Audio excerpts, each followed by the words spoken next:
I'm talking about scanning your infrastructure as code I think that a lot of us here are probably familiar with scanning application code. I know that the HEB contingent is very familiar with that. Keynote today, kind of unknowingly on my part, introduced some of these concepts of operational maturity that are relevant to my talk. So most of us here are going to be familiar with infrastructure as code. I do need to briefly touch on it for those who are not. I'm going to use a cloud provider as an example. Using a cloud provider's robust API to write code to generate cloud infrastructure resources, whether you need a VM, maybe you need object storage, maybe you need a database. Instead of clicking through the console, instead of uploading a OVA image and provisioning a VM, due to the complexity of, I'm going to use AWS as an example, due to the complexity of the AWS console, if we tell two different infra admins to go and provision, say, an RDS database, with the best of intentions, their security group rules, their authentication, their versioning, their security settings might not line up unless we get that into IAC. And the language that I'm going to touch on today is Terraform. It's pretty much the incumbent in that space. I'll cover that briefly. And the idea of IAC, I think, should be pretty familiar to most in this room, but I did need to give a very brief overview. This will be even more familiar to most of us in this room, the idea of static code testing. So obviously, on the AppSec side, this is a fully mature technology. We all have, whether it's SimGrep, there are more products than I could even name that are in this space that are fully mature, baked in, they're in your CI pipelines today, they're giving you good output, good remediations, good findings today. But on the infra side, there's a little bit less operational maturity. And crucially, a large focus of this talk is going to be on misconfiguration, because misconfiguration, as we will see, is quite costly, both in time, energy, effort, and in dollars, literally billions of dollars. Why use SAST for IAC? Number one, detect misconfiguration. We will see in this talk that common IAC workflows, such as the very simple example, it's probably familiar to most of us, the Amazon S3 bucket. All the way back, when in the noughts, when cloud adoption first began, there was an insecure default by AWS, a critical error on AWS's part to leave those buckets open by default. That is no longer the case. I want to give AWS credit for fixing that years ago, but as we will see, either older buckets or bad practices still, to this day, result in horrendous breaches of health information, classified information, and financial information from many firms.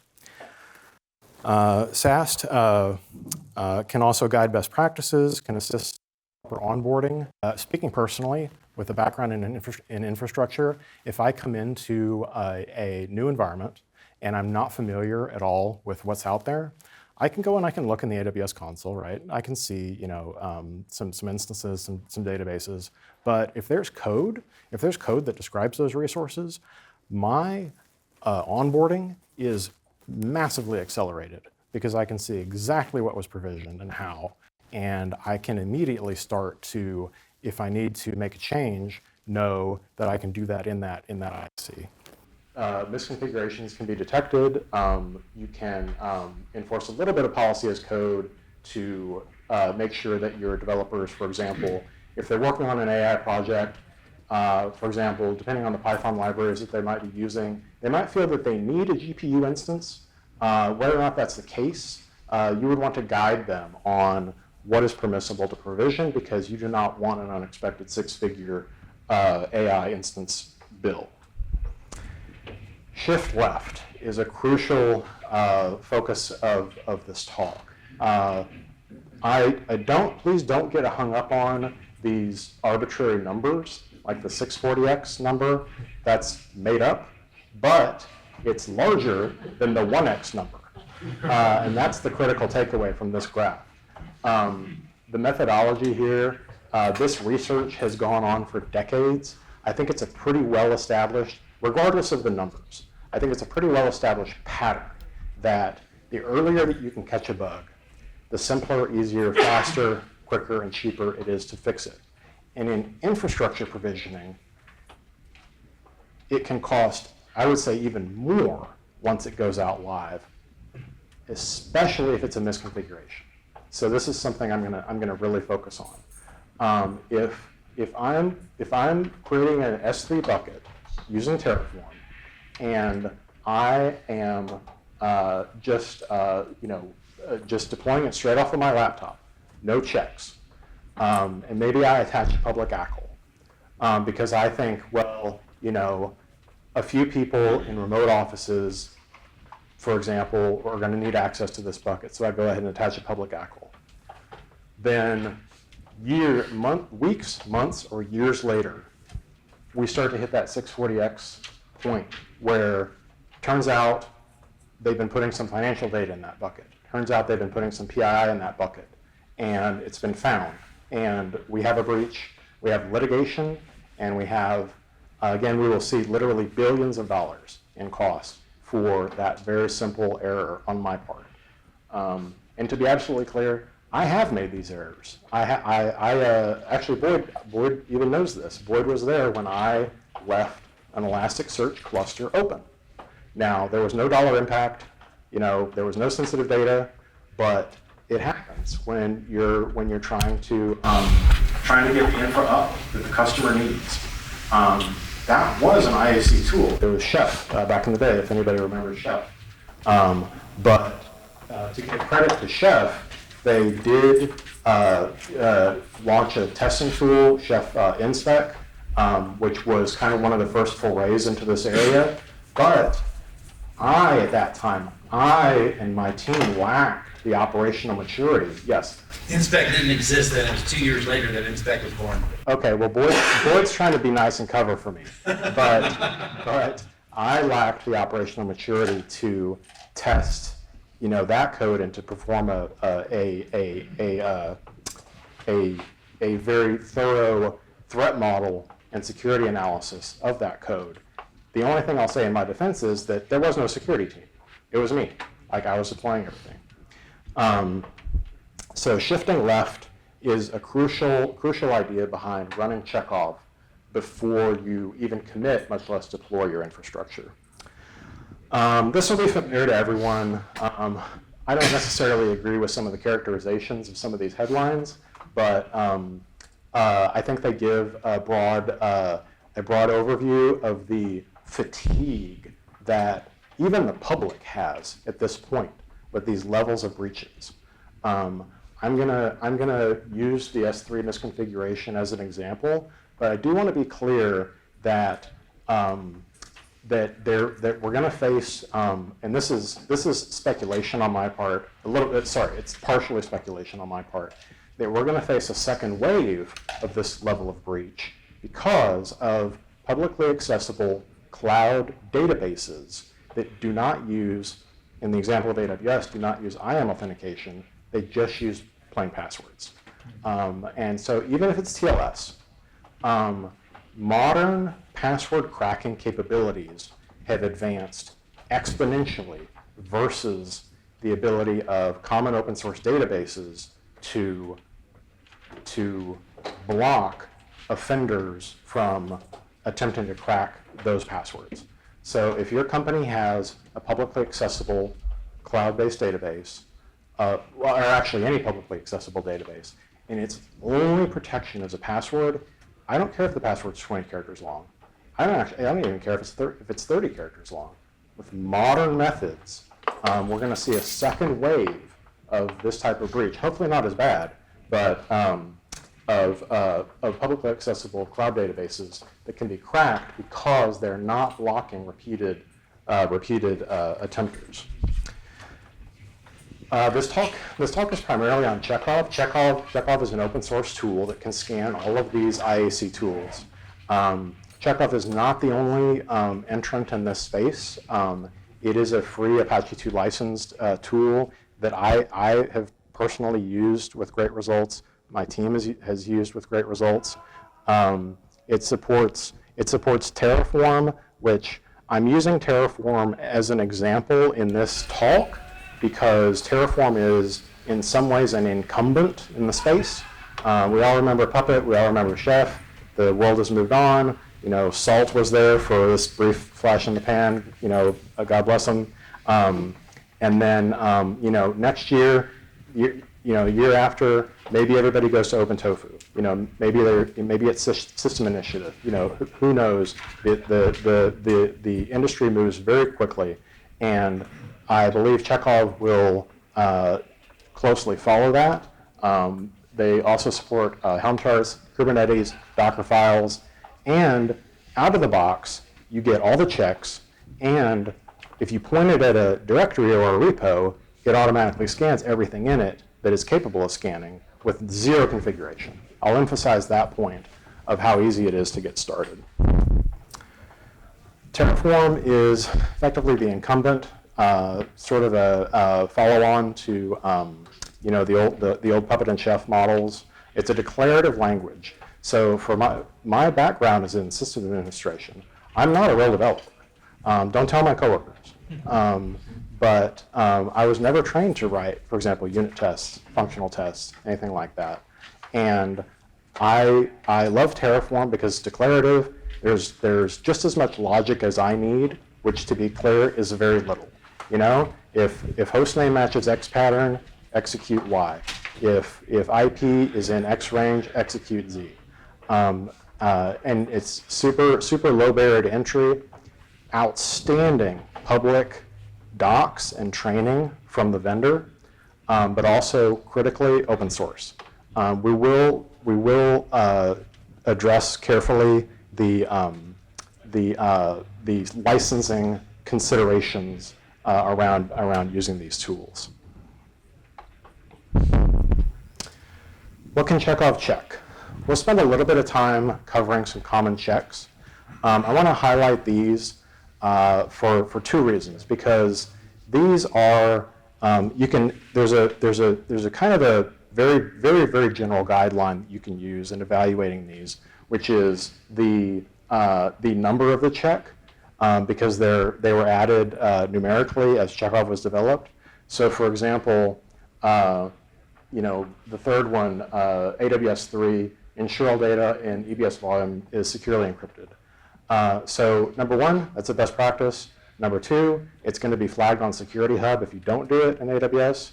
And number three, that check aligns completely with any prospective security compliance regime that you're trying to target, whether it's PCI, it could be sys controls, NIST, could be HIPAA. You know, I'm personally not familiar with FedRAMP, but these checks, specifically these checks, are going to align very well with whatever, I'm going to use PCI as an example because it seems like, or SOC 2, same thing. But you can use PCI as an example. I believe all of these, don't quote me, but I believe all of these are going to show up on, for example, PCI. And the first one is highlighted for a reason, because if you can just run one check, run that one. And you might find something in your infra that you're not aware of just because no one has discovered that bucket yet. The others are pretty basic, RDS securely encrypted at rest.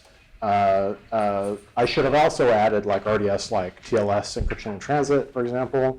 RDS is not publicly accessible. That goes back to my verbal point on the cloud databases.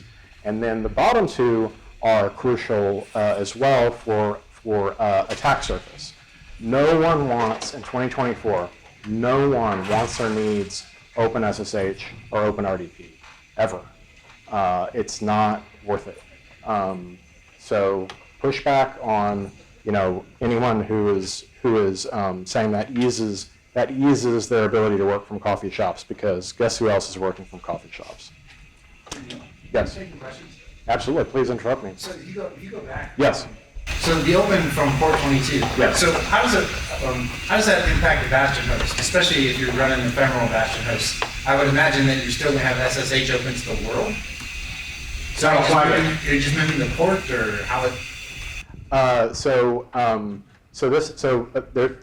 The answer to your question is a little bit nuanced.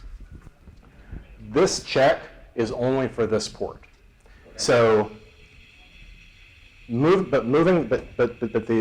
more holistic answer to your question is you still don't want it open on a different port, because any determined attacker is going to scan all of your ports regardless. So I think you're making a really good point that there's a little bit of context missing here, and I believe there is also a check for ingress from 000 for any port. Perhaps I should have also highlighted that check, but these are the two big ones where under no circumstances is it safe in modern times, well actually ever, but in modern times to have these open. So we'll discuss multiple methods of addressing your concern, either with custom checks, skipping checks. We can actually specify in Terraform to skip this check if it's a Bastion host. I will cover that. Thanks. Of course. And thank you for the insightful question. Real quick, going to cover the ecosystem. Checkov itself is open source, Apache 2.0. There are no takesies backsies. Checkov will be open source regardless of the status of Bridgecrew, regardless of the status of Prisma Cloud. There are some optional pre-commit hooks by open source contributor named Anton Babenko that I'd like to call out under MIT license that are really useful. But the inbuilt pre-commit hooks that come directly from Checkov are great as well. Bridgecrew was an early cloud security posture management tool, and they wrote Checkov. They wrote it and released it. Bridgecrew has been acquired by Prisma Cloud. It's now rolled into a very broad set of tools from a company called Prisma Cloud for everything from IAC scanning, cloud security posture management. They do all kinds of like AI remediation type stuff. You know, if that type of product appeals to you, you know, great. You know, maybe go take a look at it. But the takeaway from this is that Checkov itself is open source, always will be, and can be used freely in your company, in your line of work, for any need that you have. Checkov.io is a site of the commercial product, the Prisma Cloud commercial product. I actually think it appears that Bridgecrew.io, the old Bridgecrew site, I think it's just gone. I don't think that they even like copied it or redirected it or anything. I think it's gone. So unfortunately, some docs and some really good best practices were lost in that acquisition. Having worked on an open source product that was acquired by IBM, I sympathize with anyone that's affected by that type of situation. And if you are concerned about, apologize, I meant to touch on this earlier. If you are concerned about the Hashicorp business source license issue, I encourage you to go check out OpenTofu. You know, we've all had our licensing issues with acquisitions, and it's perfectly reasonable to go and try to find alternatives. The reason this talk focuses on Terraform as is that it appears to be the incumbent in the space. Getting Checkov could not be easier. Pip install Checkov, pip3 install Checkov, or brew if you use homebrew. It's free and open source, so it's in all the open source repos. No account, no license, etc. required at all. In VS Code, there is a VS Code extension. To be clear here, the VS Code extension, while it's great, it doesn't require you to use the CLI at all. It doesn't require you to, like install via pip or anything, even touch the CLI at all. The official VS Code extension requires that Prisma Cloud login. In all honesty, I don't know how much that is. I'm sure there's a trial, but if you know where to look, there are alternatives. But the standard disclaimer applies about supply chain attacks through third-party VS Code extensions. On Windows, the pip install does require some prereqs that I wanted to call out. You will need these Visual Studio C++ build tools, which is a couple gigs. It's kind of the equivalent of the Xcode tools on Mac. And I just learned this the other day because I was validating this talk on Windows, that if you just type Python at a PowerShell prompt on a Windows machine that does not have Python, it will launch the installer through the Microsoft App Store. And the advantage of the App Store install is that it'll set the paths for you, which is an issue, a long time recurring issue on Python for Windows. And strangely, I cannot explain this. You will need a Rust compiler. So go get Rust up, and you will need that as well. But once those are added to your path, everything will work exactly as it's described here in this talk on Windows. Using Checkov. The simplest way is Checkov-F file name. You do not have to supply any configuration, any list of checks, any list of frameworks or anything. Checkov will detect. If it's a Docker file, it'll run its Docker file checks. If it's Terraform, it'll detect whether it's AWS, Azure, GCP, it'll run those checks. And probably the most common usage is a -d directory. And you can just do a -d dot. All you need to do is cd into your repo, Checkov-d dot, and even if your repo is mixed, i.e., like I do this in a Terraform repo that does contain some Docker files, there's no problem. It will run the relevant checks on the relevant files, but a slight usability issue results from that, which is that all the findings are merged. We'll see the findings in just a moment here, but if you did need those findings to be broken out, there's a simple way to split those out, which we'll also cover shortly. Common flags. Hard fail is the default. So if you're using Checkov in a Git pre-commit, which we will cover, or CI chain, which we will cover, and you don't want it to either block your commit or lock your pipeline, you would want to use soft fail. And the -o output format is important for integration with other tools. The default output is always going to be this sort of colored CLI. This CLI standard output, unless you specify a different output format. But there's a dozen different formats available: JSON, CSV, anything that you need to integrate with your other tool, to submit to your vulnerability tool, to submit to your tracking tool. -quiet displays only failed checks. That's a very common option because we don't necessarily want all of the past checks, but that is the default behavior, to be as verbose as possible. And -c allows us to specify a subset of checks. So again, if you can only run one check and you're on AWS and you have S3 buckets, run that AWS 20 to check those public ACLs. And then framework is specify, for example, Terraform or Dockerfile. If you're trying to break out your output, do that.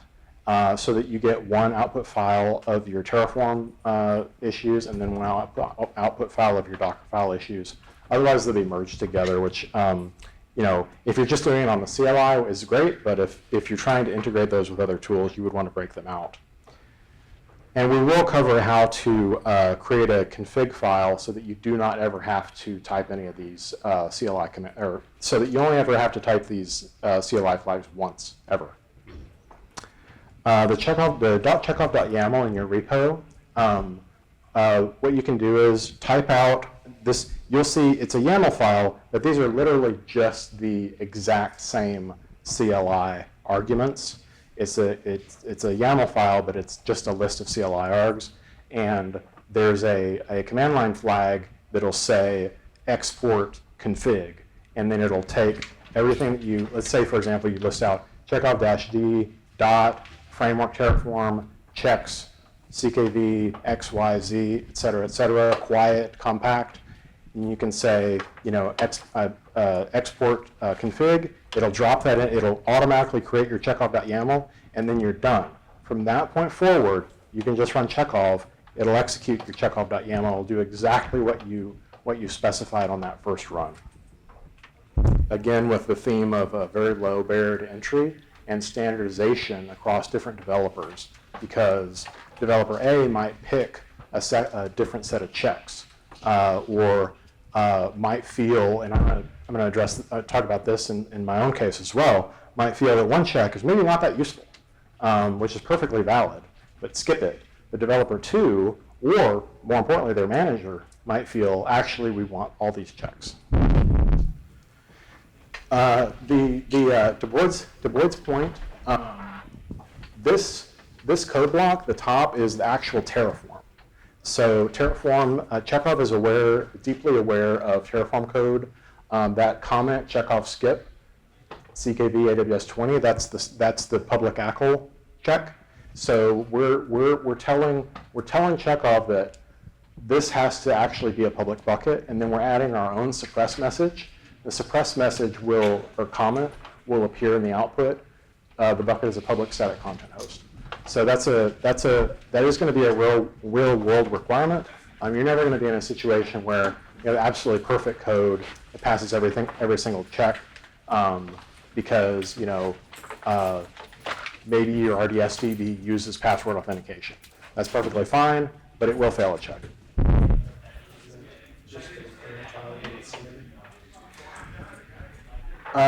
So this is only this resource.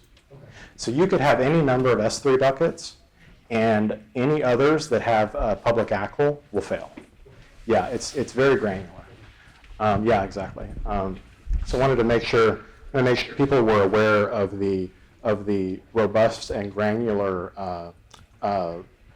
ease of really drilling down to exactly what they want to check. The VS Code integration, they'll show up, we'll see this in just a moment, they'll show up in this problems tab.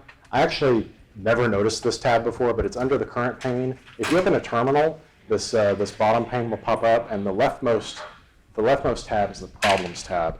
And this is if you use the VS Code zero CLI approach. All you need to do is install that extension, and then everything will pop up right here. Git pre-commit hooks.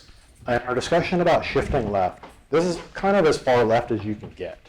If you configure your repo with a pre-commit config.yaml, and then you have your developers install that, then when they do a git commit, this has some other ones like YAML lint. These are all valid checks, but the one that we're concerned about is Checkov. Checkov passed, so this commit is allowed to go forward. If Checkov fails, your commit fails, and you either have to fix it, address it, tweak your Checkov configuration to skip it, or whatever you need to do. And so this is as far left as we can get. And yes. Oh no, I'm sorry. Finish that. For me personally, I would have appreciated this in multiple cases where I, inadvertently did something that was not a best practice, maybe not even rising to the level of a security vulnerability, but preventing me from even committing the offending code. So yes. So I love the Python pre-commit project. Mm-hmm. A lot of people can't use it for various reasons. Mm-hmm. And for the life of me, I can't remember what the setting is, but there is a get global that you can set Yes. that will allow your pre-commit hooks to be part of your repo, which has always been part of the problem. So you don't need pre-commit the Python project. Mm-hmm. You can still distribute pre-commit hook with Checkov in it if you're not able to use that for whatever reason. Thank you very much. Yeah, thank you very much for noting that. There were a few edge cases like that I realized were relevant to this talk, but that I dropped for time.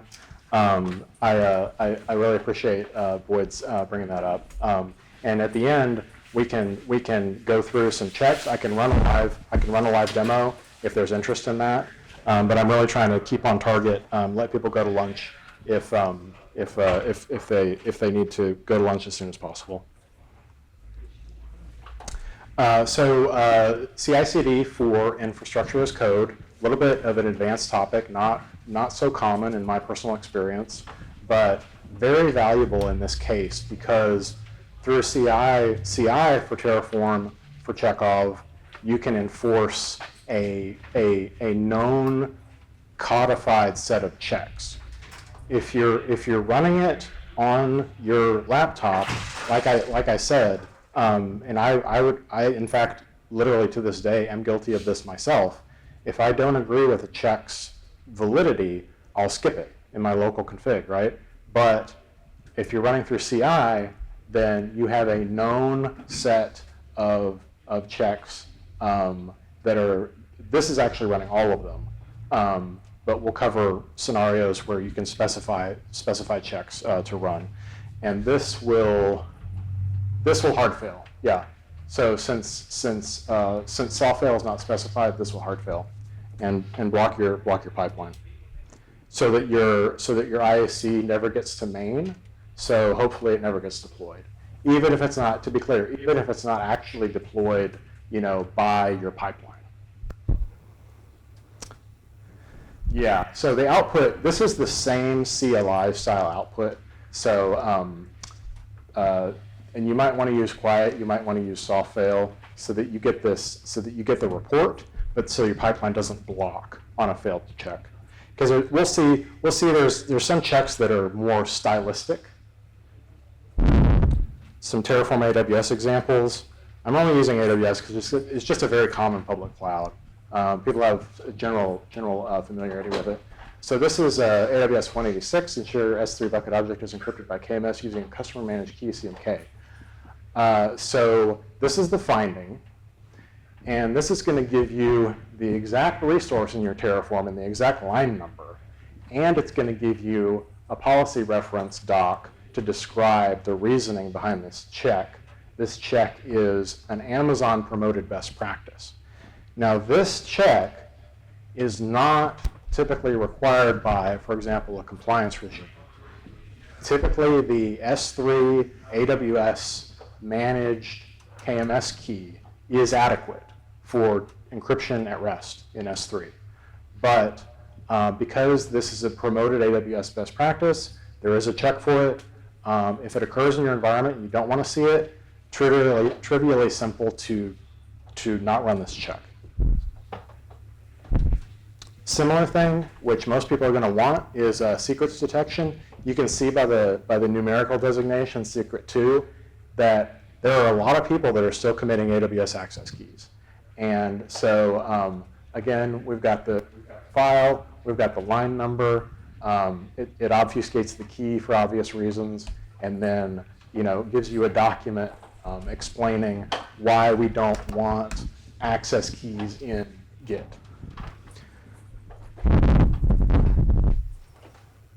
Terragoat. Terragoat is Bridgecrew's vulnerable Terraform repo. It's a really good learning experience to run Checkov on Terragoat. In fact, that will, time permitting, that will be my demo.